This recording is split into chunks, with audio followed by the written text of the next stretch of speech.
الحمد لله وحده والصلاة والسلام على من لا نبي بعده أما بعد فأعوذ بالله من الشيطان الرجيم بسم الله الرحمن الرحيم يا أيها الذين آمنوا ادخلوا في السلم كافة ولا تتبعوا خطوات الشيطان إنه لكم عدو مبين.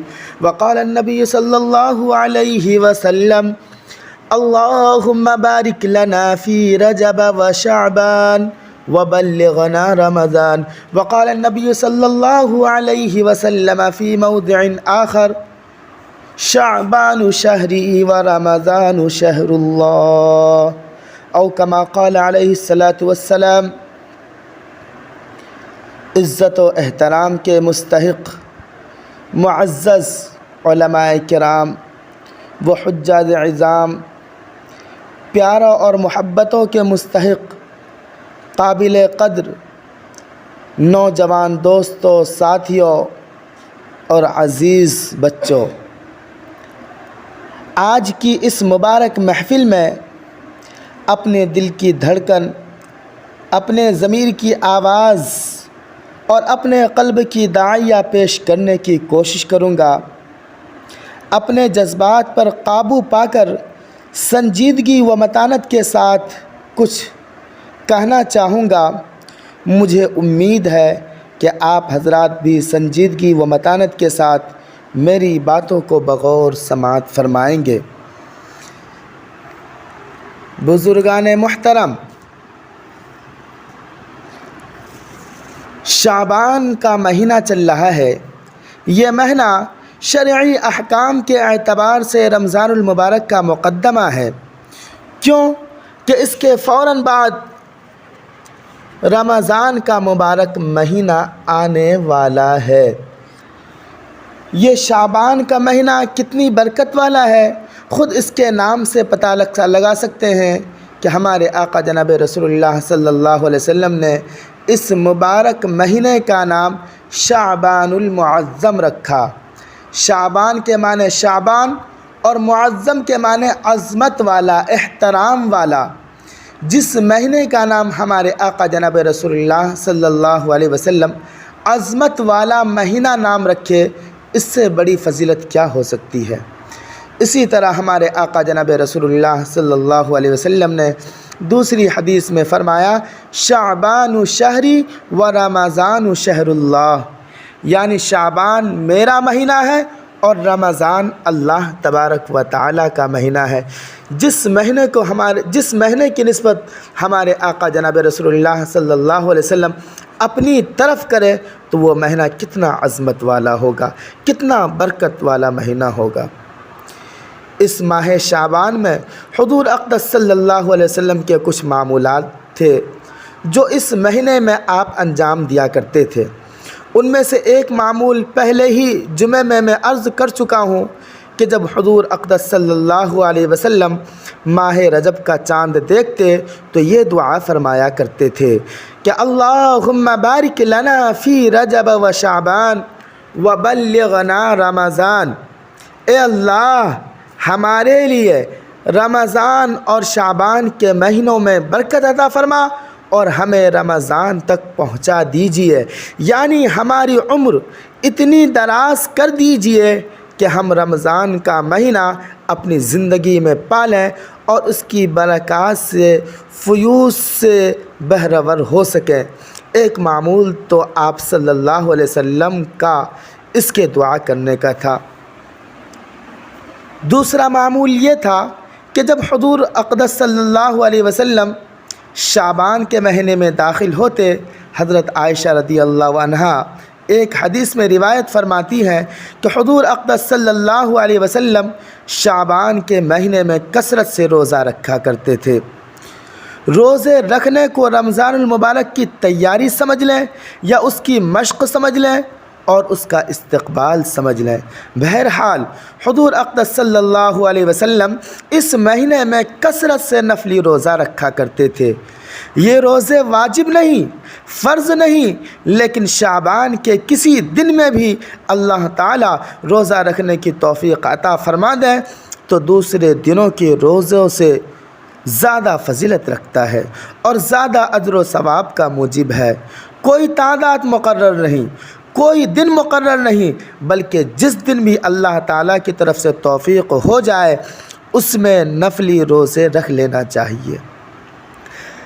حضرت عائشہ رضی اللہ عنہا ایک دوسری جگہ بیان فرماتی ہے کہ رمضان المبارک کے مہینے میں جو روزے نسوانی مجبوری یعنی ماہواری کی وجہ سے قضا ہو جایا کرتے تھے تو میں ان کی قضا شعبان کے مہینے میں کیا کرتی تھی۔ کیوں کہ رسول اللہ صلی اللہ علیہ وسلم بھی اس زمانے میں کثرت سے روزہ رکھا کرتے تھے، تو ان ایام میں میرے لیے روزہ رکھنا آسان ہو جاتا تھا کہ آپ بھی روزے سے ہیں اور میں بھی روزے سے ہوں۔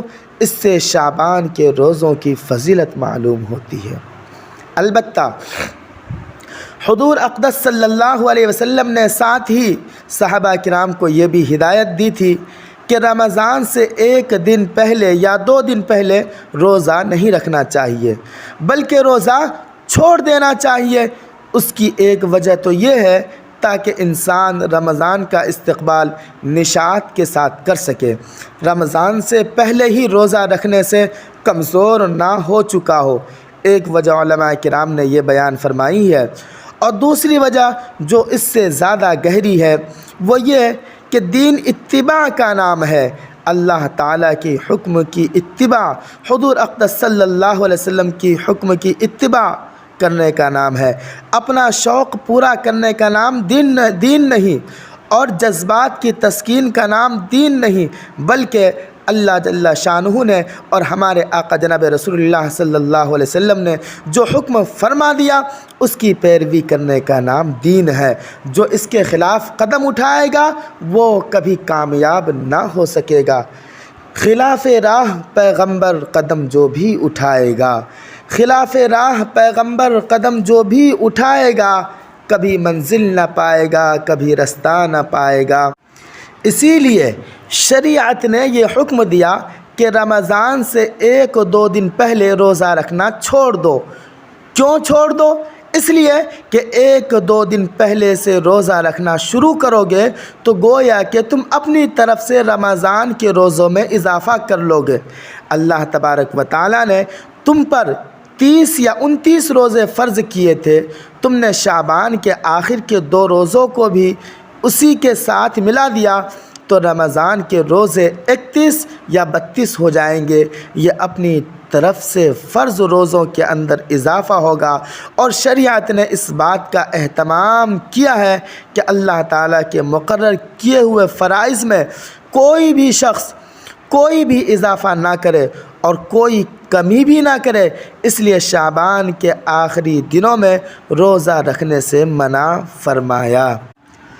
اصل چیز اللہ جل شانہ کے حکم کی اتباع ہے۔ جب وہ کہیں بھوکے رہو تو بھوکے رہو، اور جب وہ کہیں کہ کھاؤ تو کھاؤ، اس وقت کھانا ہی فضیلت والا ہے اور کھانے پر ہی ثواب ملے گا۔ کیوں کہ ان کا حکم ہے کہ کھاؤ۔ یہی معاملہ شعبان کے آخری 2 روزوں کا ہے۔ اس سے آپ اندازہ لگا سکتے ہیں کہ شریعت نے کتنی باریکی کے ساتھ اس بات کا لحاظ رکھا ہے۔ کوئی شخص دین میں اپنی طرف سے اضافہ نہ کرے، اپنی طرف سے دین میں کوئی چیز شامل نہ کرے، چاہے وہ چیز دیکھنے میں اچھی معلوم ہو رہی ہو، چاہے وہ عبادت معلوم ہو رہی ہو، لیکن اللہ تعالیٰ کے مقرر کردہ طریقوں کے خلاف ہے، اس لیے وہ عمل پسندیدہ نہیں بلکہ گناہ والا عمل ہے۔ اللہ تبارک و تعالیٰ فرماتے ہیں یا ایھا الذین آمنوا ادخلوا فی السلم کافہ، اے وہ لوگ جو ایمان لائے، اسلام میں مکمل طور پر داخل ہو جاؤ، اپنی مرضی مت چلاؤ۔ ایسا نہیں کہ جہاں دین سمجھ میں آئے اس پر عمل کر لو، جہاں سمجھ میں نہ آئے اسے چھوڑ دو، بلکہ اللہ تبارک و تعالیٰ نے قرآن کریم کے اندر اعلان فرمایا ہے کہ جو اپنے مرضی کے مطابق، اپنے خواہشات کے مطابق دین اسلام سے ہٹ کر کے کوئی راستہ یا کوئی مذہب یا کوئی دین عمل کرے گا تو وہ ہرگز قبول نہیں ہوگا، جیسے کہ ارشاد ربانی ہے وَمَن يَتَّبِعْ غَيْرَ الْإِسْلَامِ دِينًا فَلَن يُقْبَلَ مِنْهُ، جو شخص اسلام کے علاوہ کسی مذہب کی، کسی دین کی، اپنے خواہشات کی مرضی کی اتباع کرے گا تو وہ ہرگز اللہ تبارک و تعالیٰ کے یہاں قابل قبول نہیں ہوگا۔ محترم سامعین، شعبان سے متعلق یہ دوسرا حکم تھا۔ شعبان کے متعلق تیسرا حکم یہ ہے کہ اسی شعبان میں 14 اور 15 شعبان کی درمیانی رات، جس کو ہمارے یہاں شب برات کہا جاتا ہے، اس رات کے بھی کچھ احکام ہیں۔ یہ ایک ایسی رات ہے جس کی فضیلت متعدد روایات سے ثابت ہے، اور اسی رات میں عبادت کو عام راتوں کے مقابلے میں زیادہ موجب اجر و ثواب قرار دیا گیا ہے۔ آج کل بعض حضرات یہ فرماتے ہیں کہ شب برات کی کوئی حقیقت نہیں، یا اس کے بارے میں کوئی عمل صحیح حدیث سے ثابت نہیں۔ یہ بات درست نہیں۔ حقیقت میں شب برات کی فضیلت 17 صحابہ کرام سے مروی ہے۔ انہوں نے حضور اقدس صلی اللہ علیہ وسلم کی طرف سے فرمایا کہ اس رات میں عبادت کرنا فضیلت رکھتا ہے۔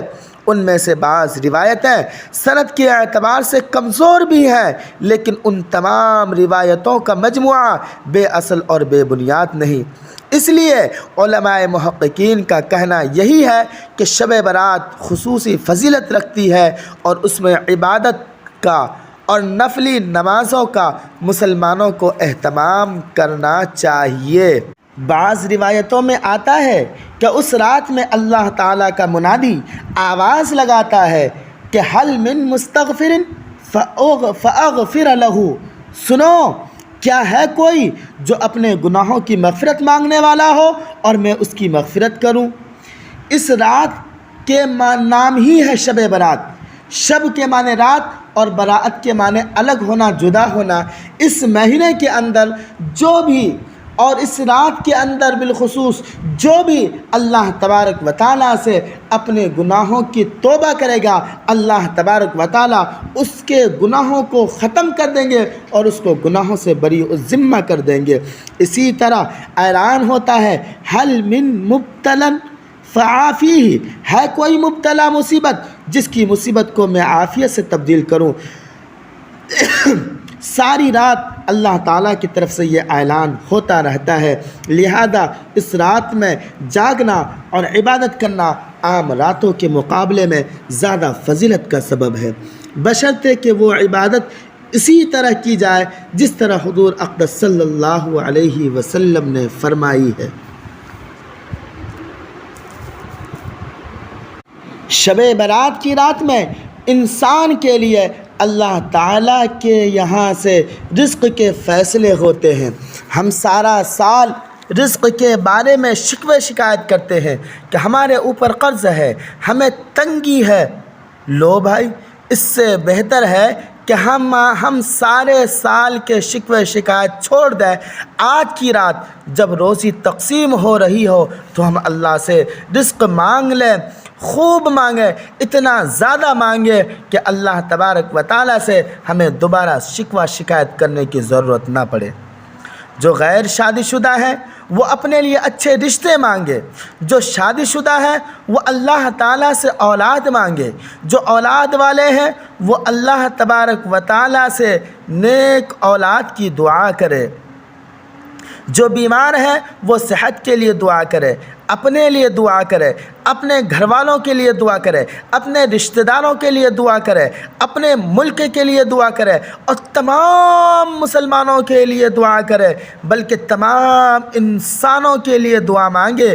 یہ وقت پوری امت کے مسلمانوں کے لیے بڑی مشکل پڑ گیا ہے۔ اے خاصائے خاصان رسول، یہ وقت کی دعا ہے۔ اے خاصائے خاصان رسول، یہ وقت کی دعا ہے۔ امت پہ تیری آ کے عجب وقت پڑا ہے۔ آج کے دور میں روٹی اور رزق انسان کی زندگی کا نصب العین بن گیا ہے۔ ایسا لگتا ہے کہ دنیا میں آیا ہی اسی لیے ہے کہ اچھا کمانا ہے اور اچھا کھانا ہے، بلکہ آج کے دور میں زیادہ کھا کر مرنے والوں کی تعداد زیادہ ہے بنسبت بھوکے مرنے والوں کے۔ تو میرے محترم بزرگوں، دوستو، اس میں بھی اپنی طرف سے کوئی چیز اضافہ نہ کرے نہ کمی کرے، اس لیے کہ اپنی طرف سے اضافہ شریعت میں قبول نہیں۔ کل محدثۃ بدعہ وکل بدعۃ ضلالہ وکل ضلالۃ فی النار۔ ہر وہ نئی بات جو انسان دین میں پیدا کرے وہ بدعت ہے، اور ہر بدعت گمراہی ہے، اور ہر گمراہی جہنم میں لے جانے والی ہے۔ میرے محترم بزرگوں، دوستو، شب برات میں حلوہ پکانا ہم نے ضروری سمجھ لیا ہے۔ یہ شریعت کی بات نہیں، یہ شیطان کا وسوسہ ہے۔ شیطان تو انسان کے پیچھے لگا ہوا ہے۔ اس نے جب یہ دیکھا کہ فضیلت والی رات آنے والی ہے اور اس رات میں مسلمان اللہ کی طرف متوجہ ہوں گے، عبادتیں کریں گے، دعائیں مانگیں گے، میرا تو اس رات میں نقصان ہو جائے گا، اس لیے شیطان نے ایسے نئے طریقے ایجاد کر دیے تاکہ لوگ عبادت کو چھوڑ کر ان طریقوں میں لگ جائیں، اور اس کے نتیجے میں اس رات سے جو فائدہ اٹھایا جا سکتا ہے وہ فائدہ نہ اٹھا سکیں۔ چنانچہ شیطان نے یہ سمجھا کہ نماز پڑھو یا نہ پڑھو، بلکہ شب برات میں حلوہ ضرور پکاؤ، اور یہ حلوہ پکانا ضروری ہے، فرض ہے۔ اگر کوئی شخص نہ پکائے تو وہ قابل مذمت ہے۔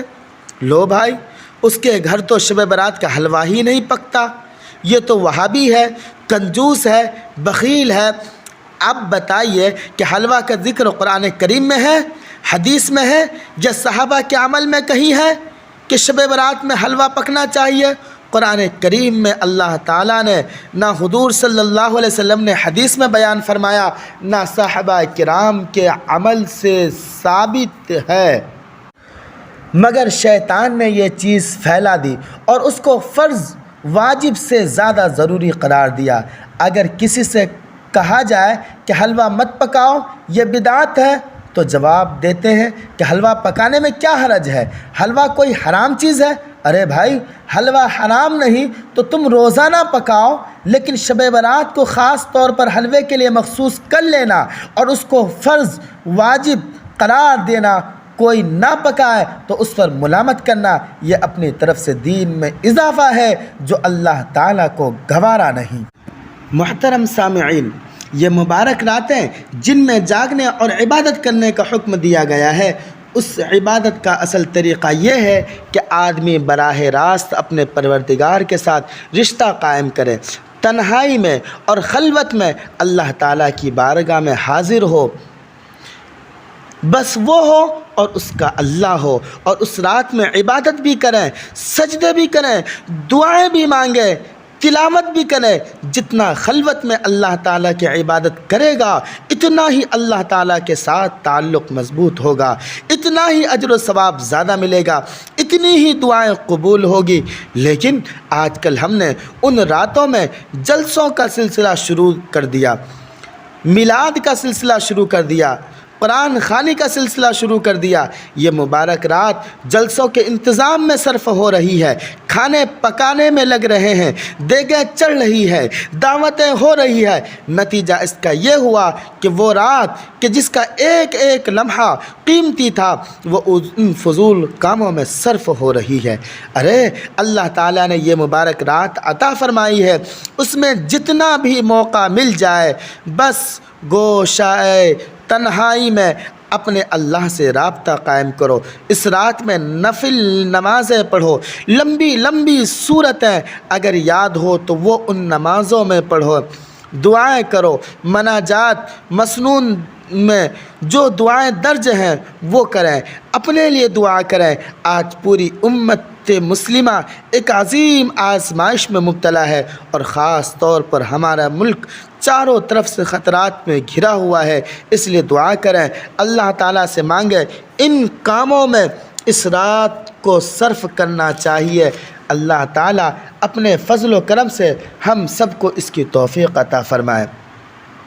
اس کے بعد اگلے دن یعنی 15ویں شعبان کے روزے کے بارے میں کوئی حدیث صحیح سند سے ثابت نہیں۔ یہ جو مشہور ہے کہ 15 شعبان کا روزہ فضیلت والا ہے، اس بارے میں جو حدیث آئی ہے اس کی سند بہت کمزور ہے، قابل اعتبار نہیں۔ البتہ جیسا کہ میں نے ابھی عرض کیا کہ حضور صلی اللہ علیہ وسلم شعبان کے پورے مہینے میں کثرت سے روزہ رکھا کرتے تھے، لہٰذا وہ فضیلت جس طرح آج کے دن کو حاصل ہے 15ویں شعبان کے دن کو بھی حاصل ہے، لیکن خاص طور پر 15 شعبان کے روزے کو زیادہ فضیلت والا سمجھا کر روزہ رکھنا مناسب نہیں۔ البتہ پورے مہینے میں جب بھی موقع مل جائے روزہ رکھ لیا جائے، اس شب برات کو گزارنا چاہیے، اس رات میں مغفرت کی جاتی ہے۔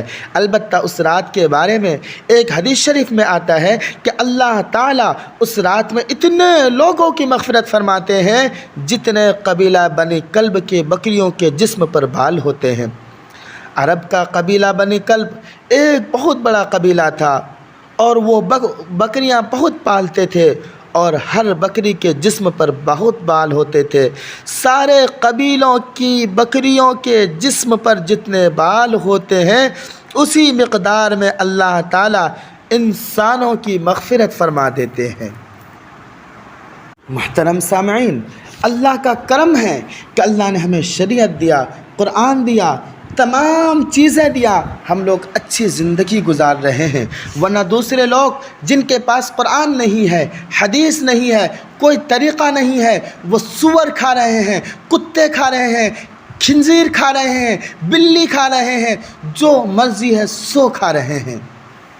آپ اس واقعے سے اندازہ لگا سکتے ہیں کہ ایک ہمارے پیر صاحب کے دوست تھے، وہ جب چین گئے ان کو بہت تیز بھوک لگی۔ وہ انگریزی زبان جانتے تھے لیکن چائنا کی زبان نہیں جانتے تھے، بھوک سے پریشان تھے۔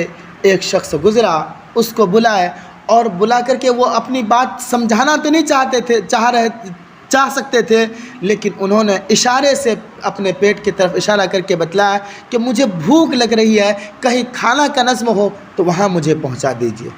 چنانچہ وہ بندہ ان کا ہاتھ پکڑ کر ایک ٹوائلٹ کے سامنے لے جا کر کے کھڑا کر دیا۔